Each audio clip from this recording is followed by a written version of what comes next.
આગામી ઉનાળામાં મૂંગા પશુ પક્ષીઓ માટે દર વર્ષની જેમ આ વર્ષે પણ શ્રી છત્રપતિ શિવાજી સહકારી મંડળી લિમિટેડ દ્વારા માંડવી ખાતે આવેલા મેલડી માતાના મંદિરે નિઃશુલ્ક માટીના બાઉલના વિતરણનો કાર્યક્રમ યોજાયો હતો।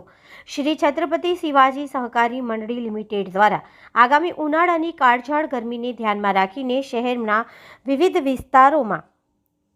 માટીના કુંડાઓનું એટલે કે બાઉલનું વિતરણ શરૂ કરવામાં આવ્યું છે। ત્યારે આજરોજ શહેરના માંડવી સ્થિત આવેલ મેલડી માતાના મંદિરેથી છત્રપતિ શિવાજી સહકારી મંડળી લિમિટેડના અધ્યક્ષ ગૌરવ રમાકાંત પૌડેની અધ્યક્ષતામાં તેમના વરદ હસ્તે આ બાઉલનું નિઃશુલ્ક વિતરણ કરવામાં આવ્યું હતું। અત્રે ઉલ્લેખનીય છે કે શ્રી છત્રપતિ શિવાજી સહકારી મંડળી લિમિટેડ દ્વારા અધ્યક્ષ ગૌરવ પૌડેની આગેવાનીમાં મૂંગા પશુ પક્ષીઓ માટે 500 બાઉલથી ગાંધીનગર ગૃહથી આ અભિયાન શરૂ કરવામાં આવ્યું હતું, જે આજે 25,000 ઉપરાંત બાઉલના વિતરણ સુધી પહોંચી ગયું છે। આજના સમયમાં એક તરફ જ્યાં કોન્ક્રીટના જંગલો ઊભા થઈ જતા મૂંગા પક્ષીઓ માટે વૃક્ષો ફળોના વૃક્ષો દુર્લભ બન્યા છે અને પક્ષીઓના અસ્તિત્વ ઉપર આવી પડ્યું છે, ત્યારે આવા અબોલ પક્ષીઓ અને પશુઓને કાળઝાળ ગરમીમાં પાણી અને ખોરાકની જરૂરિયાતને ધ્યાનમાં રાખીને દર વર્ષની જેમ છત્રપતિ શિવાજી જયંતિથી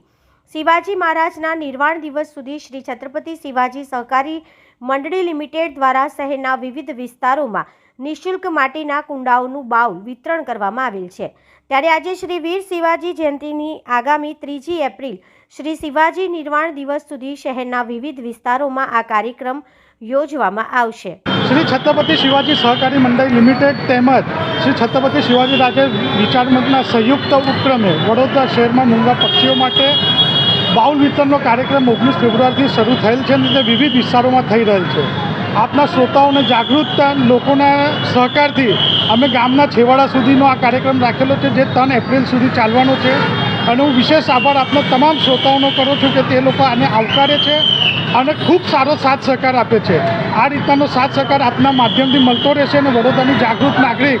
અવેરનેસના ભાગરૂપે આવું કંઈક ને કંઈક કરે ને કોઈ બી એક પ્રણ લે કે ભાઈ આપણે વૃક્ષો વાવીશું, પક્ષીઓ માટે પાણી મૂકીશું, કાં તો પાણી બચાવીશું। આ આવનારા કાળની બહુ મોટી જરૂરત છે, તો આપના શ્રોતાઓને આટલી જ વિનંતી કરું છું કે આપનો સાથ સહકાર આવો મળતો રહેશે એવી હું આશા વ્યક્ત કરું છું।